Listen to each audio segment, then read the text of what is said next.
Olá, sejam todos muito bem-vindos. Eu sou o professor Artemison Montanho, do componente de História. É um prazer enorme estar aqui com vocês, para que a gente possa aprender bastante, sobre história, claro. E para iniciarmos a nossa aula, eu quero convidá-los a verificar o nosso objeto de conhecimento. Nossa aula de número 1 tem como objeto de conhecimento experiências republicanas e práticas autoritárias, as tensões e disputas do mundo contemporâneo, a proclamação da República e seus primeiros desdobramentos.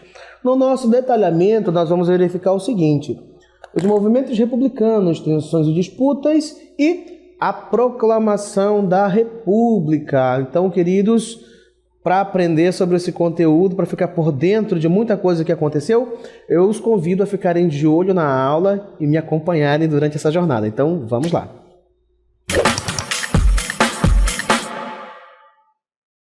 Então, a primeira coisa que nós temos que entender nessa questão toda é que antes do período republicano no Brasil, nós tínhamos uma outra forma de governo, que era qual? Império. Então, o Brasil, depois de colônia, passou a ser independente e se tornou o quê? O Império, que passou por primeiro reinado, o período regencial, o segundo reinado, e só depois, então, nós temos a proclamação da República no Brasil. Então, antes de chegar na República, tivemos o Império, que passou também por seus problemas para que, de fato, desse vez a essa questão do republicanismo no Brasil. E é isso que nós vamos entender um pouco a respeito desse processo de transição de um período para o outro na história do Brasil, nessas formas de governo e algumas das características desses governos. Ok? Então vamos lá. Os movimentos republicanos e a proclamação da República no Brasil. Então, se houve proclamação da República, nós tivemos, então, aí nesse momento, movimentos, de pessoas, de grupos sociais ali que se interessavam em que isso de fato acontecesse. E a gente vai ver quem eram esses grupos e quem era contra, também, porque sempre vai ter quem é do contra. Porque para alguns, enquanto esse sistema republicano era benéfico, para outros nem tanto. Alguns estavam extremamente insatisfeitos com esse processo. Então vamos lá. Introdução. A transição do Império para a República no Brasil foi marcada por uma série de tensões políticas, sociais e econômicas. Os movimentos republicanos ganharam força ao longo do século XIX, alimentados pelo descontentamento com a monarquia, as crises econômicas e as influências de ideias liberais e positivistas. Pausa rapidamente aí nesse texto e observa os detalhes que estão sendo colocados aí. Os motivos que estão relacionados a isso. Primeiro, nós temos quem? O movimento republicano. Mas observa o período que vai estar ganhando força essa ideia do republicanismo no Brasil. Século XIX. Por conta de quê? Principalmente dos problemas que eram trazidos pela monarquia com altos gastos, a questão dos impostos, de tudo que era exigido que se fizesse, além de que do momento em que a sociedade vivia também. Século XIX é chamado, por exemplo, por Eric Hobsbawm, como o período da Era das Revoluções, onde o mundo vai estar em constante efervescência por conta das ideias que estão surgindo e estão se espalhando pelo mundo, como a questão, por exemplo, da ideia do pensamento iluminista, depois a gente tem também a Revolução Francesa, a questão de igualdade, liberdade e fraternidade, a ideia do republicanismo que não nasceu no Brasil, vem de fora, não é? Mas por que essas ideias chegam com tanta força no Brasil? Nós temos que pensar que durante muito tempo, só quem tinha acesso à educação era a elite social, as pessoas mais ricas. E como o Brasil, nesse momento, não tinha tantas universidades, tantos meios de a elite continuar se educando, se formando, o que acontecia? Os filhos dessas elites iam estudar onde? Na Europa. Fora do Brasil, em Lisboa, em Paris, nas grandes universidades do mundo. E quando esses jovens voltavam para cá, que deveria ser para assumir o lugar dos pais, nessa questão da produção agrícola do café ou de outras questões, eles traziam novas ideias sociais, políticas, novos modos de vida também, a cultura também veio arraigada nessas pessoas. E isso fazia com que eles passassem a enxergar a política e sociedade de um modo bem diferenciado do que os seus pais tinham, ou seja, a geração anterior. Então, a gente vai ver que essas ideias, na medida que elas vão se incorporando né, nessa massa de pessoas, elas vão se espalhar também, não só nesses filhos dessa elite que estudou fora do Brasil, como também para outras classes sociais que passaram a ter formas de pensamento diferentes. Não só nessa questão do setor urbano, como a gente vai ver ao longo das nossas aulas da unidade, como também nos setores rurais. Essa forma de se pensar, de se ter autonomia política e econômica também vai se espalhar, com vários movimentos que pretendiam tornar, né, aí algumas regiões do Brasil autônomas. Então a gente vai ver que essa forma de pensar não se manteve ali apenas nos grandes centros urbanos, não, senhor, tá? Ela vai se espalhar por várias partes do Brasil também. Então nós temos aí, por exemplo, a ideia do liberalismo e do positivismo, que vai estar de forma bem forte, principalmente ali, arraigada, ali vai estar no meio dos militares, principalmente, ali vai ganhar força o pensamento positivista após a Guerra do Paraguai. Tá? E a gente vai entender durante a aula como é que esse positivismo vai influenciar, inclusive, o processo de criação da nossa bandeira nacional. Tá? Vamos lá, então, continuando nosso texto.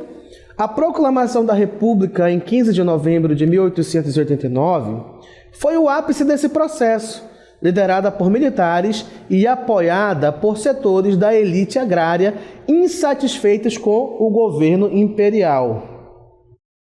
Então, queridos, para a gente entender como é que vai acontecer essas questões, esses problemas com essa insatisfação dessa elite agrária com o Brasil, nós vamos entrar em alguns outros detalhes, como, por exemplo, a questão dos movimentos republicanos e essas tensões e disputas, porque não é só a elite agrária, mas também alguns setores da política estavam extremamente insatisfeitos com o governo, porque muita gente queria ganhar cada vez mais representação, poder e legitimação aonde?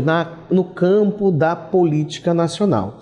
Então, os movimentos republicanos, tensões e disputas. Então, o primeiro ponto que a gente vai ver nessa questão é crise do império e insatisfação popular. Então, o regime monárquico enfrentava crescentes críticas devido a, olha só, centralização política. Dom Pedro II mantinha grande controle sobre as decisões do governo, limitando a autonomia das províncias. Por que que isso acontecia? Porque nós já tínhamos nesse momento no Brasil a questão da divisão dos poderes, né? Executivo, legislativo, judiciário, cada um deveria atuar no seu respectivo campo. No entanto, para além desses três poderes, nós tínhamos também o chamado poder moderador. O que é o poder moderador? É justamente um poder que estava acima do legislativo, do executivo e judiciário, que deveria, no final das contas, dar a última palavra sobre tudo que fosse decidido. Então, no final de tudo isso, o poder, de fato, continuava concentrado nas mãos do imperador e não nas mãos do executivo, legislativo e judiciário, que já existiam nessas respectivas divisões. Então, ele mantinha o controle e jogava politicamente, dando um favor para um, dando um favor para outro, cobrando favor de volta aqui de um, cobrando favor de volta aqui do outro. Inclusive, tem uma charge, né, que ele mostra ali Dom Pedro II no meio, como se fosse o pino central de um carrossel, e os partidos políticos aqui, ó, girando na mão dele sob o seu controle, como marionetes que são manipuladas pela figura do imperador. Porque, na verdade, ao instituir o poder moderador, era isso que acontecia. O poder continuava centrado apenas nas mãos do imperador. Ok?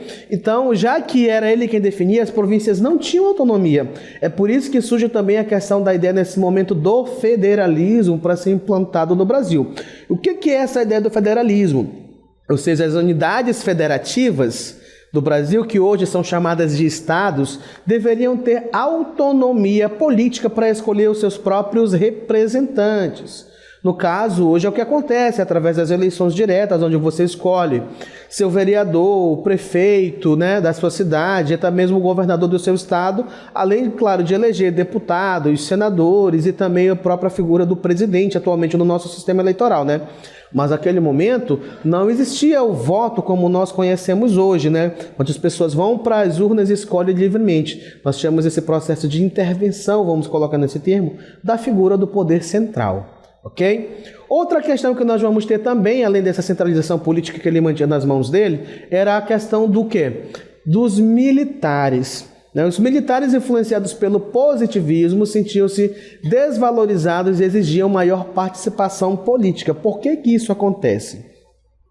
Lembra que eu citei para vocês no início da aula que nós tivemos a questão da Guerra do Paraguai?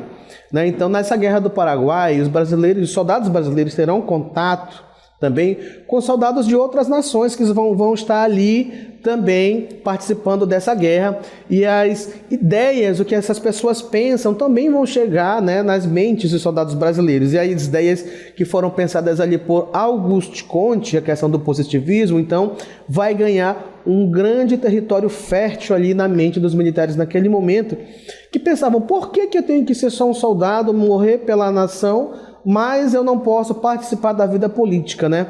Então nós vamos ter nesse momento aí o surgimento da ideia do soldado cidadão também, ou seja, que além de ser soldado, que ele poderia e deveria participar também da vida política do país. Então nesse momento, o próprio exército, os militares, queriam ter uma maior participação nessa questão da política, queriam ter mais direitos enquanto cidadãos também. Então essa ideia do positivismo vai estar presente. E essa ideia do positivismo, né, de que é necessário que a sociedade se desenvolva a partir do pensamento positivismo, do cientificismo, né, das questões que podem ser de fato testadas e comprovadas como verídicas dentro dessa sociedade, vai estar presente, além também do grande controle da questão da moralidade que era necessário dentro da própria sociedade e dentro desse próprio exército também. Inclusive, essa questão da moralidade vai ser um pega para capar, porque isso vai dar origem a diversos outros movimentos em outros momentos da história do Brasil, como, por exemplo, o movimento tenentista, que a gente vai ver em um outro momento, tá bom? Mas essa ideia, então, né, nós temos, por exemplo, lá presente até os dias de hoje, nessa questão do positivismo, na própria bandeira nacional, né, onde nós temos ali ordem e progresso, escrito na nossa bandeira, ou seja, apenas com ordem e progresso, que são ideias trazidas do positivismo, era o que garantiria que a sociedade, que a nação se desenvolvesse. Então a ideia do positivismo ganha força dentro do exército, dentro dos militares, ali do corpo militar. Até porque, nesse momento, nós temos que entender também quem vai ter a maior voz nesse momento no processo de alijamento, ou seja, de retirada do poder das mãos do imperador e a proclamação da República, de fato, serão os militares. Então, logicamente, já que eles eram um grupo com maior força e grande participação nesse processo, adivinha? A forma de pensamento que eles tinham também vai ser utilizada como forma vai ser utilizada nesse processo de construção dessa nova nação, que agora, né, vai estar nas mãos dos militares por um determinado período, né, iniciando com Deodoro da Fonseca, e depois nós vamos ter o Floriano Peixoto também. Além dessa questão militar, onde nós teremos essa insatisfação, né, dos militares com o Império, nós vamos ter também a questão da abolição da escravidão. Tá bom? Que vai acontecer quando? Em 13 de maio de 1888, né? Então a Lei Áurea, que vai ser assinada nesse dia 13 de maio de 1888, apesar de um avanço humanitário, alienou grandes proprietários rurais que perderam mão de obra escravizada sem receber indenização. Sim, os proprietários rurais que tiveram que libertar as pessoas que até então estavam escravizadas em suas fazendas, esperavam seriamente que o governo indenizasse, pagasse eles, porque estavam libertando as pessoas que até então estavam presas. Mas por que isso vai ser um grande problema para o imperador? Adivinha? Brasil até esse momento não era uma potência industrial, não tinha outro campo de economia, senão de forma muito forte ainda, o quê? Agricultura. Se você responder agricultura, você acertou. E adivinha qual era a mão de obra principal nesse momento aí utilizada dentro da agricultura do Brasil, principalmente nas lavouras de café, que era o carro-chefe da economia nacional? Se você respondeu que era a mão de obra escravizada, você acertou. E observa que eu estou utilizando o termo escravizado e não escravo, tá bom? O termo escravo caiu em desuso. Por quê? Ninguém nasce escravo, você não é escravo, você é tornado escravizado. As pessoas são escravizadas por alguém. Ninguém nasce escravo, ninguém escolhe ser escravo. Claro, na antiguidade, né, na história antiga, nós vamos ter relatos de pessoas que escolhiam ser escravas por conta da necessidade de se pagar uma dívida, mas o caso aqui não é esse, né? pessoas eram sequestradas em outro continente e trazidas para cá. Mas vocês ainda vão ter momentos para verificar isso com maior propriedade, tá? Então, nesse momento que esses fazendeiros perdem essa mão de obra grátis para eles, porque escravizado não recebe salário, né? Mal recebia um pano para cobrir o corpo e muitas horas de trabalho, onde essas horas de trabalho eram muito longas, dormindo pouco, comendo pouco, sendo maltratado, onde muitos deles às vezes chegavam aos 30, 40 anos no máximo por conta do desgaste de trabalho e logo perdiam a vida, né? Claro, nós vamos ter alguns escravizados que vinham mais tempo, mas não eram os que trabalhavam no campo, trabalhavam em outros setores, como por exemplo na cidade, como escravo de ganho, ou ainda dentro das casas, né, como cozinheiras, como camareiras, como amas de leite, fazendo outras funções que não trabalham no campo, de sol a sol, embaixo de chuva também. Então, quando os fazendeiros perdem essa mão de obra, o que acontece? Eles ficam ali, super irritados com o governo porque tirou deles essa mão de obra que eles não necessitavam pagar. E é aí também que nós vamos ter um outro movimento que é bem importante para a construção, né, do Brasil, tanto da história quanto também da questão da etnicidade, que era a necessidade nesse momento de se trazer mão de obra de fora do Brasil. No caso, nós vamos ter a mão de obra estrangeira, né, dos imigrantes de outros países vindo para o Brasil. Claro, nós vamos ter uma grande leva, principalmente de italianos, alemães, claro, pessoas também de outras nacionalidades, tá bom? Mas a que mais se destaca, que você mais vai ouvir falar, é justamente dos italianos trabalhando nas lavouras de café. Mas que isso também vai estar ligado ao pensamento de eugenia, tá? Que era aquela questão de uma superioridade branca, onde se pretendia fazer o processo de branqueamento da sociedade brasileira. Então isso também é de um encontro, né, nesse momento agora, há um pensamento de querer apagar, de abafar esse passado de escravidão que o Brasil teve e tornar, em algumas décadas, a sociedade brasileira totalmente branca, tá bom? Então vamos lá, colocamos os problemas aí, vamos então à questão da propaganda republicana. O que era essa questão da propaganda republicana?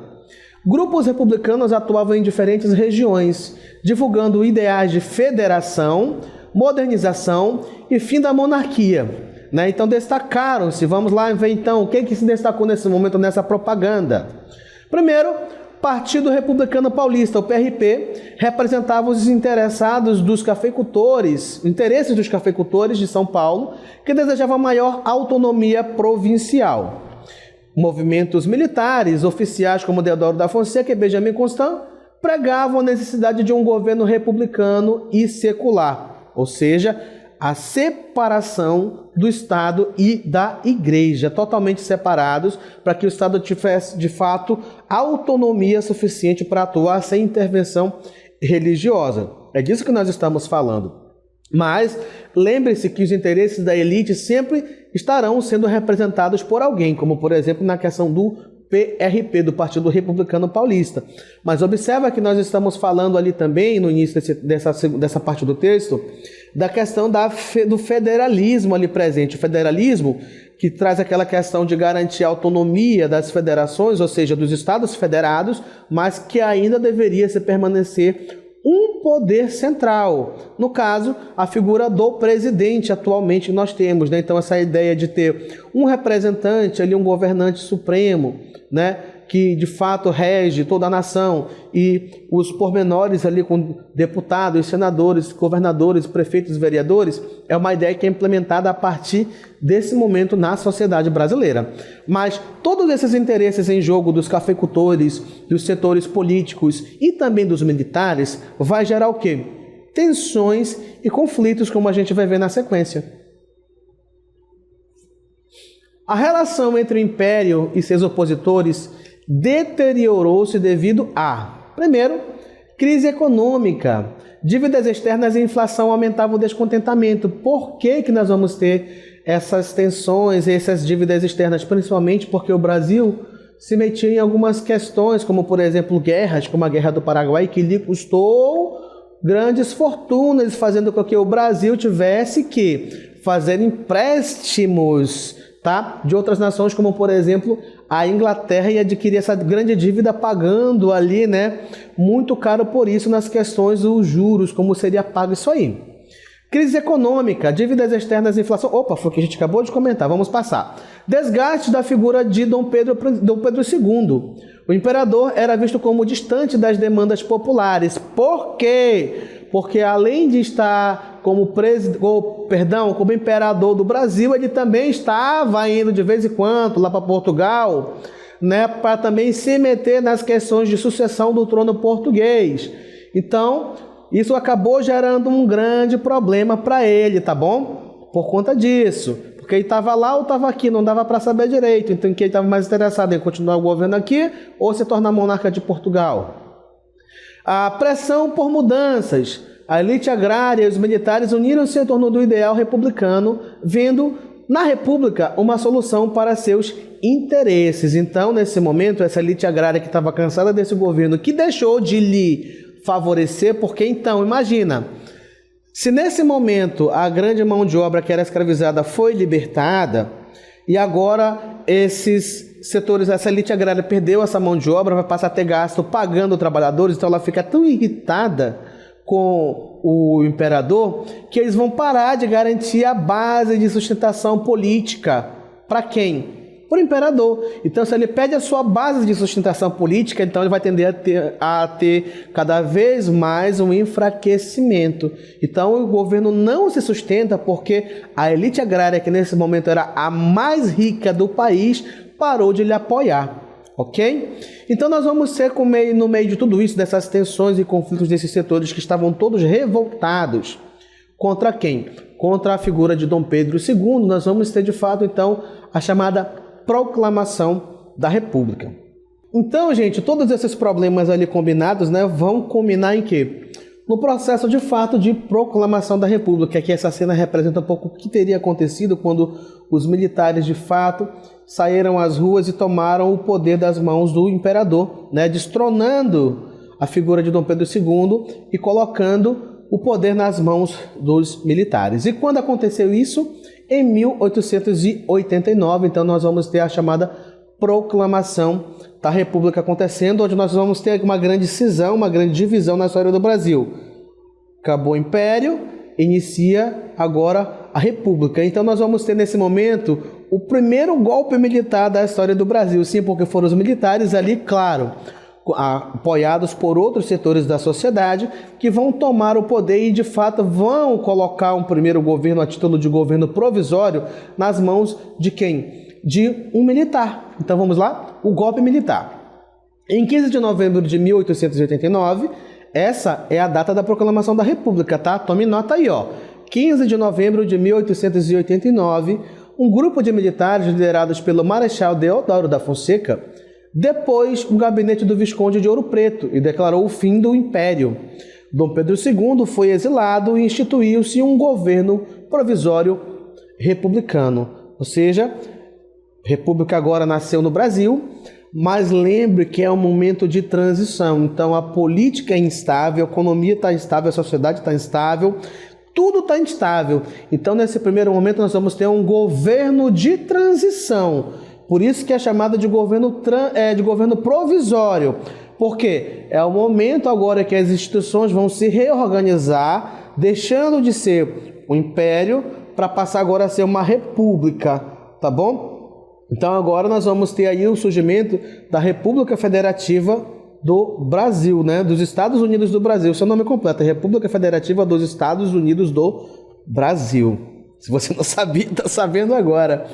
Então, nesse momento, nós vamos ter instaurado o primeiro governo militar no Brasil, nas mãos de quem? Do Marechal Deodoro da Fonseca.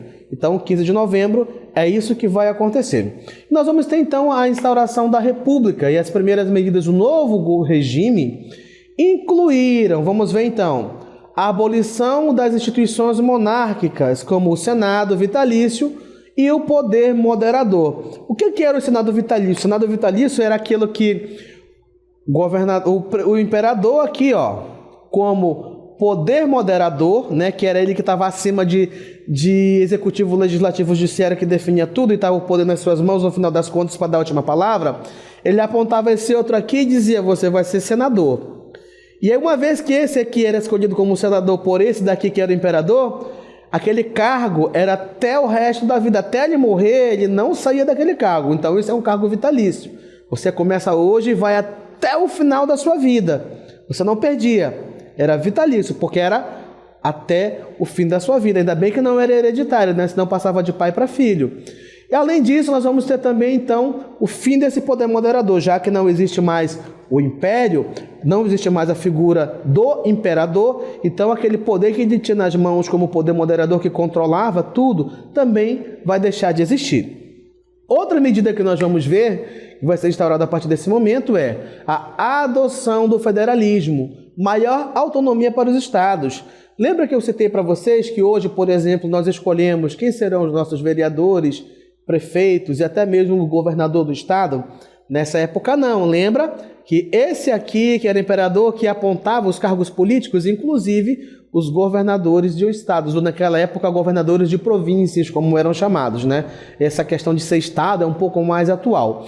Mas o que acontece nesse federalismo?